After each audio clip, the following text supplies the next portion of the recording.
Good evening. The sunrises are brilliant here these days, though as Jesus pointed out, that's not always a good thing. I'm pretty sure when he said, "Verily I say unto you, this generation shall not pass till all these things be fulfilled," he was talking about a final day in the age of Pisces. The quote shows up in the books of Matthew, Mark, and Luke. I suggest that this is an apocalyptic key because it agrees with the quote here saying it's all over when we reach the sign of the whale, the Jupiter-Venus conjunction that separates the age of Pisces from the age of Aquarius. And yes, I know, Matthew 24:36 says, "But of that day and hour knoweth no man, no, not the angels of heaven, but my Father only." And by the literal method, that's one way to look at it. Another way would be that the Father, speaking through his Son, just told you a secret. In other words, you could have fret, as I did, from the very day that the dragon got here in 2010, like Baruch would have, saying it's 14 years long.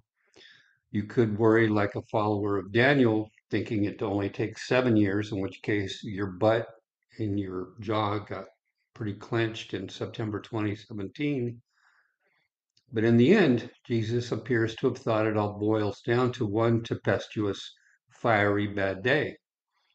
A day he, or perhaps his son, Jupiter, hurls lightning at the planet, and we Americans are suddenly enlightened and ascending, left as a small deposit of blood or ash on the pavement, or suffering under the coming revolution of the unholy, relying on what was it, First Kings 11:11, something like that. Apparently, the periodic Birkeland current of that time packs quite a wallop.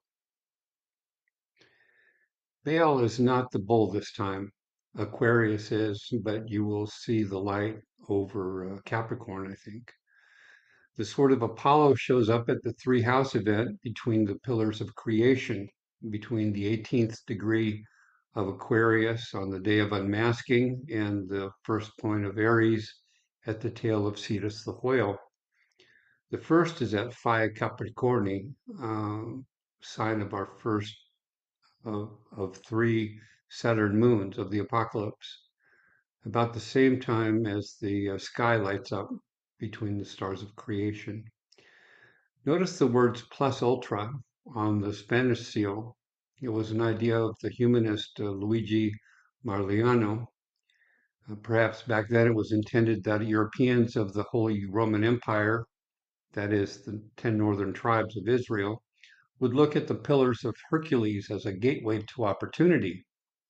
For us, the idea that there is a beyond the gate for the pillars of creation hints at the New World Order, with many of the rest of us headed to meet our Maker. On his personal seal, as opposed to the imperial seal, Charles I had a lion at the left pillar and a unicorn in chains at the right. And I expect that's just after a quick reversal.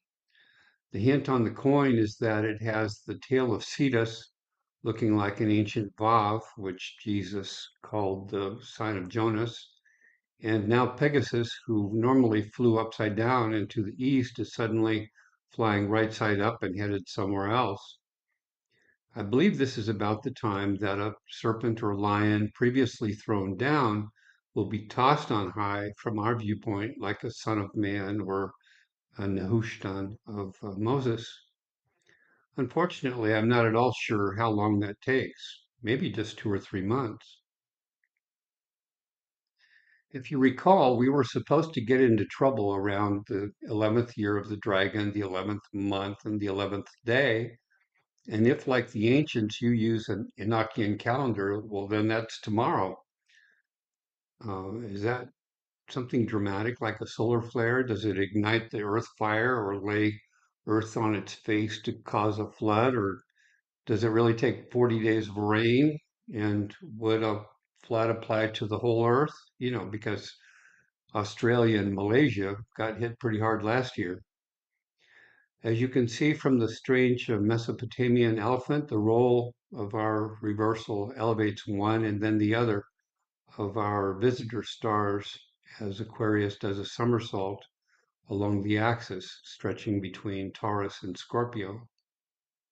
Our first avatar is about to be revealed, and just as with our hidden visitor stars, different religions have different understandings of what's going on.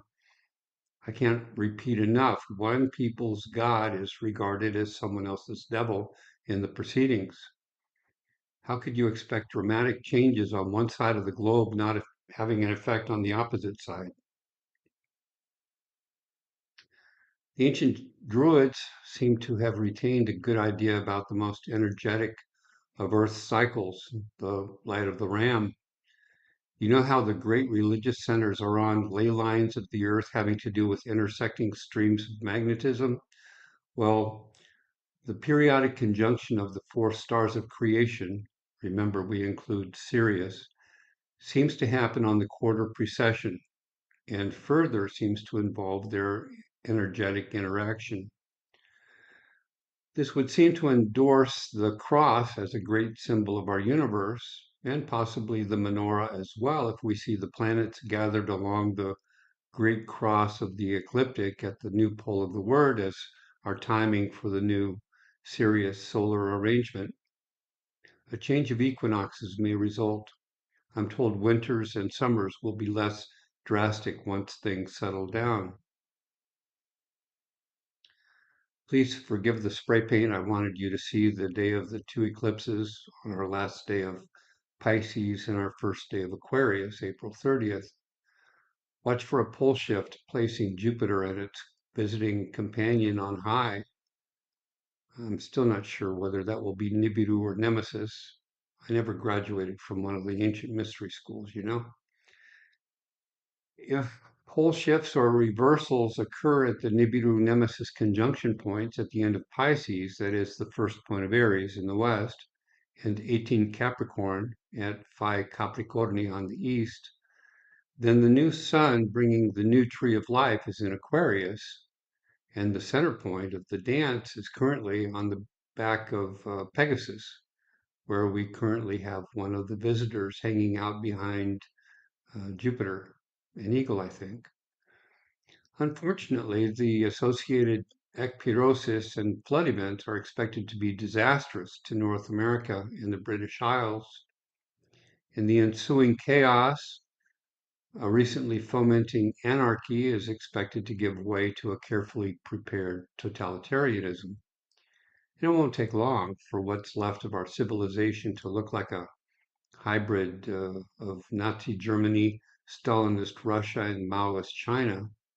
Theory being that the central problem of America is its vaunted freedoms.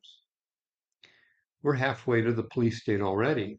The dossier against you grows each time you use your computer or your television, and the cell phone rings, and NSA Facebook monitors your proximity to friends.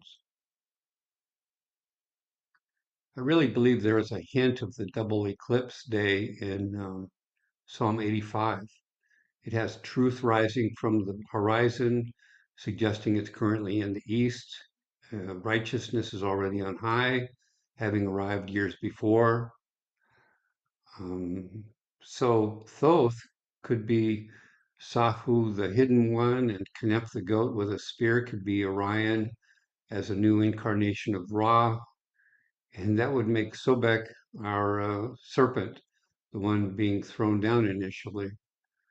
The problem with Egyptian mythology is that they multiplied entities mindlessly. And on the other hand, the problem with Hebrew mythology leaving Egypt is they oversimplified. And between the two, it's very difficult to describe what we're about to see.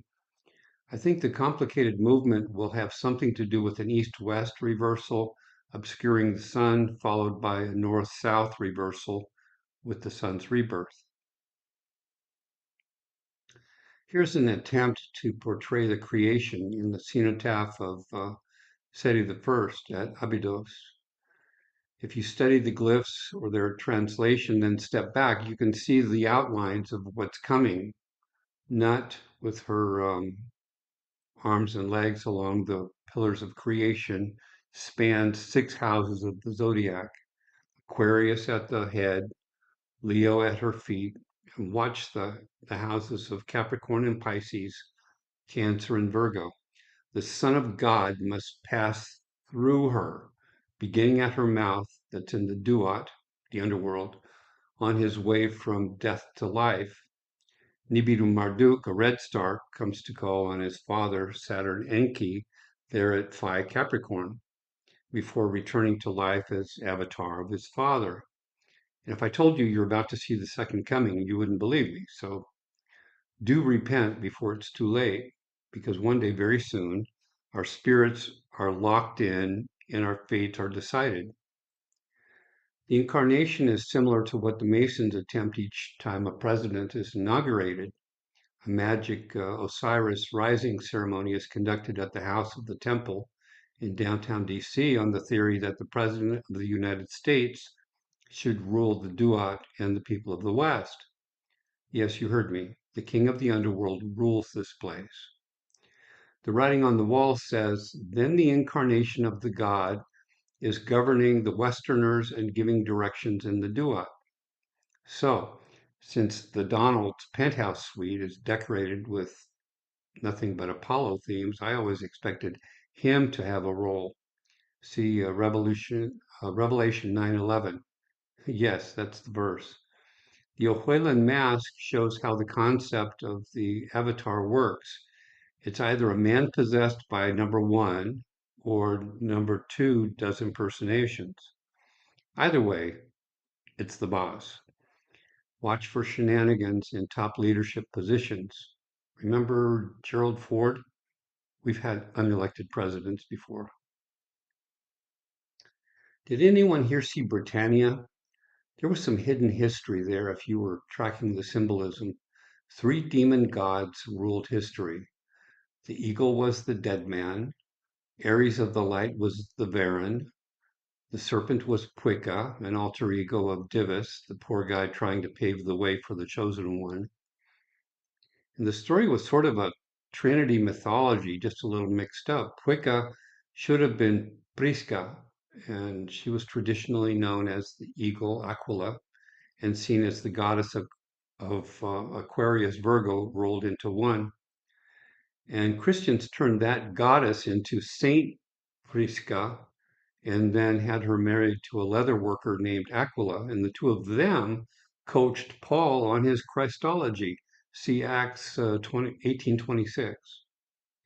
Anyway, Jesus and John also had a hard time with the stars of creation being called gods. Um, Jesus and John called them frogs in Revelation 16:13. One of the more interesting dates coming up involves a heresy of the Chaldees. While they accepted as guidance the Jews favoring the 14th of Nisan, they refined that preference to adding in consideration for the nearest full moon and vernal equinox. And for that and a host of other reasons, the Catholics would not acknowledge their more ancient Christianity in the Isles. On the left, you have a Sardinian archer showing the arrow from Aries when the sun hits the beam. Notice the phoenix at his foot. So the beam will travel along the track of Earth, Venus, Jupiter, and Neptune. So it probably involves a Birkeland current. And in the center, you have the Temple of Dendera saying it will go down when the first point of Aries is in Pisces and pertains to the new house of Aquarius. Here's another way to look at it. The first point of Aries is aligned with the beam. In the drawing, you can see Tawats, the hair god, and it seems that the devil has gone south, while Roret, the lioness, normally around Virgo, has gone north. The little Ohuelan stone shows the Light of Baal going off in the 11th year of the dragon, so sometime in the next 3 weeks. And the big Ohuelan tablet shows the critical Venus-Jupiter alignment, along with some extra planets right now in the works. Orion seems to be the devil holding a staff. Elon Musk is concerned we don't have enough people to make the Mars trip. And I'm pretty sure he's going to be right for a few centuries. I found it a bit ironic that the country with the most per capita plague cases also happened to be the one of the most vaccinated. I'm not saying the two statistics are necessarily related, but someone might want to check that hypothesis. Rather than get upset about the vile behavior of the ideologues fomenting anarchy, I would much appreciate it if you would give a listen to Camus coming out of the World War II experience. We have forgotten some mighty lessons, and due to that big lesson no longer being taught in our schools, we shall have some inhuman behavior in the streets very soon. When the powers that be want you to prepare for crazy, first they normalize it. So thank you, Disney. Here's that Scorpio Taurus axis that was on the Mesopotamian elephant's horns, pictured here by the son of Nostradamus. And remember the wormwood story in the Bible? The folks at Ojuelos didn't think it would get to us until about 2032, which is interesting. You know, scientists at NASA say Apophis is not going to hit us, that there is no way the astronaut will go through the keyhole in 2029. So I wonder what other rock could be in the game that we haven't even identified yet. Anyway, notice the astronomical sign on the Ojuelan stone. Instead of a Yahoo, it has the lioness at our first point of Aries causing the problem. So maybe NASA didn't consider the extra gravity in the neighborhood when they did their calculation. And future scientists reading the opinion polls and tea leaves said they think the world is going to pot in 2040, which is interesting for a couple of reasons. First, they're right. The great conjunction in Virgo that year is so bad the corn goddess hangs herself by Halloween. It's in the Dresden Codex. Second, an ice age is due right after this temperature crescendo ends this spring. So I'm not the least bit surprised that the Arctic is blasting farther south. Try to remember, no matter what the demagogues and priests tell you, Earth's disaster was not your fault. Truth be known, it's probably not God's either. It's just the nature of our planet finding itself here again. I don't think I mentioned it, but I was truly impressed by the Mayans remembering the four rams and their symbol there in the middle. And I have piles of notes I won't get to tonight. I just wanted to say something before all the 11s pop up tomorrow. Here's that prophecy again on that 11 on the Enochian calendar. Walls could fall as before, the shaking will all of us awaken. The Dark One is growing strong and feeds on fear, for many the end is near. The two will begin confrontation, and black will flow and cover us with fire. The dragon will pass over the feet of our beloved, and peace will be hard gained. The land of the eagle will suffer and flail. The lands of the dragon will burn and drown.